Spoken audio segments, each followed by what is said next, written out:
आप हमें फकीर बना रहे हैं।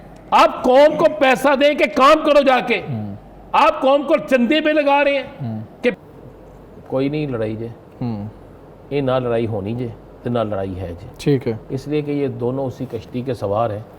जिस कश्ती ने डूबना है तो दोनों ने डूबना है। अगर कश्ती ने चलते रहना है तो दोनों ने चलते रहना है। अच्छा, एक बात तो ज़हन से निकाल देना, पहले मैं उस खबर पे आ जाऊँगा कि बिलावल नाराज़ है। अच्छा, नाराज़ लोग मिलने नहीं जाते, नाराज़ लोगों को लोग मिलने आते हैं।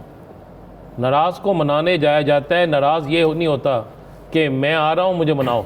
अच्छा, वो इतने प्यारे आदमी हैं कि वो जितनी जल्दी नाराज़ होते हैं उससे जल्द मान जाते हैं। ठीक है ना, तो वो नाराज़गी वाला तो आप किस्सा ख़त्म कर दें। ठीक है, गिलगित बल्तिस्तान वाला भी किस्सा ख़त्म कर दें। वहाँ पर पीपल्स पार्टी की मैंने कल ही कहा था हुकूमत बनेगी, तहरीक इस्तेकाम पाकिस्तान उनके साथ जाएगी, मुस्लिम लीग नून वाहद वहाँ पर वही रोल अदा करेगी जो पीपल्स पार्टी वफाक में कर रही है। हाँ जी, यानी उनको वोट भी देगी और कोशिश करेगी हम अपोजिशन भी हो। ठीक है, यानी वो अपोजिशन के जो यहाँ पे पीपल्स पार्टी कर रही है, सेम वही होगा। नून लीग को बल्कि फ़ायदा हो जाएगा कि चले यहाँ पे हमें जितना तंग करेंगे उधर हम उतना तंग करेंगे। अभी जो ये बातें होती हैं ना बार बार ये कि जनाब बिलावल साहब को इतराज़ है उस बजट पर, मैं माजरत से आप उस क्लिप को अगर सुन लें जो उन्होंने क्लिप अपनी पार्टी के इजलास में कहा कि मेरे लिए कश्मीर और जीपी का इलेक्शन, वहाँ की चीज़ें ज़्यादा ज़रूरी हैं, ऐसे बजट से बहुत ज़्यादा ज़रूरी है। याद है ये लेफ्ट था। उन्हें तो उस दिन नाराज़ होना चाहिए था कि जनाब इसमें 35%, 40%, 25% सैलरी बढ़ाएं, इस पे ये चीज़ें करें तो मैं फिर आऊँगा। जब आप कहेंगे नहीं भाई मुझे पहले जीपी का दो, फिर मुझे उसके बाद कल मंदोखेल साहब ने कहा जनाब कि हमने बेनजीर इनकम स्पोर्ट्स प्रोग्राम जो है उस पर पैसे बढ़ा दिए। आप हमें फकीर बना रहे हैं। आप कौम को पैसा दें कि काम करो जाके, आप कौम को चंदे पे लगा रहे हैं कि बैठे रहो घर, हम आपको चंदा देंगे। पहले आपको 25 लोगों को चंदा देते थे, अब आप 50 लोगों को चंदा देंगे। BISP के बजट में राना साहब मुसलसल इजाफा हुआ है और गुर्बत में भी मुसलसल इजाफा हुआ है, इसलिए गुर्बत खत्म नहीं हुई है। हम गुर्बत को बढ़ा रहे हैं ना। हमने इस पूरे बजट में कोई 3 चीजें ऐसी दिखा दें जिसमें आपने कमाई के कुछ जरिए बनाए हो टैक्सों के अलावा। एक ही जरिया वो भी खत्म कर दे ना। फिर ये हुकूमतें ऐसा नहीं करती हमजा साहब, हुकूमतें कुछ चीजें बनाती हैं कि अगर टैक्स कलेक्शन यहाँ से कम है तो हमारे पास कमाई का जरिया क्या होगा, हम कितनी इंडस्ट्री लगाएंगे, हम कितने लोगों को कर्ज ऐसा देंगे जिससे वो खुद कर सकें। हमने किया, हमने बिल्कुल बेनजीर इनकम स्पोर्ट्स प्रोग्राम मैं कहता हूं होना चाहिए जिनके पास रहता है, लेकिन हम कब तक लोगों को देंगे? हम उन लोगों को क्यों नहीं ये कहते, उन लोगों को क्यों नहीं कर्ज देते कि वो खुद अपनी इंडस्ट्री लगाएं, अपने घरों के अंदर इंडस्ट्री लगाएं, उनकी इंडस्ट्री से फायदा हो इस मुल्क को, उनकी इंडस्ट्री से 4 लोगों के घरों के और भी चूल्हे जले। हमने ये नहीं किया। कारखाने लगाए, छोटे छोटे कारखाने घरों में लगते हैं ना। आप जरा बांग्लादेश में चले जाएं, हर दूसरे घर में एक कारखाना है। आप श्रीलंका में चले जाएं, आप इवन इंडिया में देख लें, आप मुख्तलिफ ममालिक में जाके ये देख लें, ये हो रहा है। लेकिन हमारे यहाँ पे नहीं है ना। हमने लगा दिया है कि जनाब जो हम लोगों को गुर्बत के हाथ में करीब जाए ना, गरीबों को जो देते थे और दे दो। इसको भी पॉलिटिकल मामला बना दिया बिल्कुल कि किसी तरह हमें वोट मिल जाए। आगे आप आ जाए इस पर। एक तो बिलावल साहब कोई नहीं लड़ाई जे ये ना लड़ाई होनी जे तो ना लड़ाई है जे। ठीक है, इसलिए कि ये दोनों उसी कश्ती के सवार हैं। जिस कश्ती ने डूबना है तो दोनों ने डूबना है। अगर कश्ती ने चलते रहना है तो दोनों ने चलते रहना है। ज़हन में रखिएगा, आसफ अली जरदारी साहब ने एक मुफाहमत का फार्मूला जो दिया वो चलता रहेगा, वही चलता रहेगा। ये आपने सुना राना साहब, मेरे लिए तो आप कुछ नहीं लेके आए, मैं कुछ देख नहीं रहा हूँ कि आपने कुछ शॉपिंग की है, लेकिन अपने लिए क्या लेके आए या हिम्मत ही नहीं पड़ी? नहीं जी, हिम्मत नहीं पड़ी। मैं इसलिए हो गया कि लोग समझेंगे कि हम लोगों से करा लेते हैं कुछ नहीं। अब आप देखना, LPG सरकारी रेट है 308 रुपये। ओगरा की वेबसाइट पे चले जाएं, वो दे रहा है 520 रुपये। अब 308 और 520 में फ़र्क देख लेना आप। आलू बहारे का एक दे रहा है 1000 रुपये का और एक आलू बहारा दे रहा है 800 रुपये का।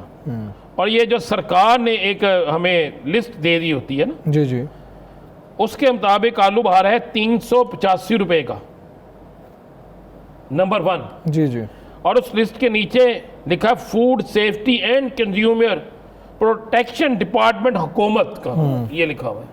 और उसके 1 2 3 4 5 लोगों के इस पे साइन है। स्टैंप भी लगी हुई है कोई? जी स्टैंप पे भी लगी हुई है, सब कुछ है। ठीक है, ये आज की मैं दे रहा हूँ आपको। जी जी। ठीक है, अब मुझे बताएं, हम खुद गए 300 कुछ रुपए वाला जो है वो एक आलू बुखारा जो है 385 वाला दे रहा है, एक बंदा दे रहा है 1000 रुपए का, एक दे रहा है 800 रुपए का। एलपीजी वाले के पास गए, हर दूसरे घर में एलपीजी की जरूरत पेश आ रही है। जी ऐसे ही है। ठीक है, वो दे रहे हैं 520 रुपए की किलो 1 kg, और सरकारी रेट है 308 रुपए। महंगाई महंगाई। मैंने उससे पूछा आपके सामने, मैंने कहा बजट का फर्क पड़ा? उसने कहा कोई फर्क नहीं पड़ा, हमें बजट से क्या। दूसरे ने कहा जनाब डीसी एसी यहाँ पे आ जाते हैं, जाए मंडियों में, वहां पे क्यों नहीं जाते? आम आदमी के लिए जिंदगी खत्म हो गई है। आम आदमी फल नहीं खा सकता, आम आदमी गोश्त नहीं खा सकता, आम आदमी जो है वो अच्छी चीज नहीं खा सकता, आम आदमी का बच्चा स्कूल नहीं जा सकता, मेडिसिन लेने जाए महंगी है, दूध लेने जाए महंगा है, फल लेने जाए महंगा है, एलपीजी लेने गए, कितनी दुकानें होंगी एलपीजी की? 500 होंगी एक शहर में, 5000 होंगी। वो सरेआम कह रहा है, वो ये भी नहीं कह रहा है छुप के जनाब एलएनजी तो ये भी नहीं होता कि 2 नंबर अव्वल दर्जा कौन सी है और 2 दर्जा कौन सी है। यानी उसमें भी आप देखें 200 से ज्यादा मार्जिन ले रहा फी केजी में। और हम जो है यहाँ पे बैठ के सुबह से लेकर शाम तक सियासतदानों से पूछ लें तो वो कहेंगे नहीं जनाब सब अच्छा है। मैं कह रहा हूँ ना फल आपका अफगानिस्तान जा रहा है, ना फल आपका किसी और मुल्क जा रहा है। उस पर आपने कहा है कि हमारी एक्सपोर्ट्स कम हुई हैं, ये जो बॉर्डर बंद हुए हैं उस पर, तो फिर भी हमें महंगा मिल रहा है। किसकी जेब भरी जा रही है, किसके पास पैसे जा रहे हैं, ये किसने बताना? आपको एक खबर देता चलो। जी जी। इसकी डिटेल जो है इंशाल्लाह कल के या परसों के जिस वक्त आप करेंगे उसमें देंगे। मैं चाह रहा था सारे बजट पेश, आपको पता है जिस दिन वफाकी बजट पेश हुआ साकिब साहब, जिस दिन वफाकी बजट पेश हुआ उससे एक दिन पहले पूरे मुल्क के अंदर, पूरे मुल्क में मैं कह रहा हूं चारों सूबों में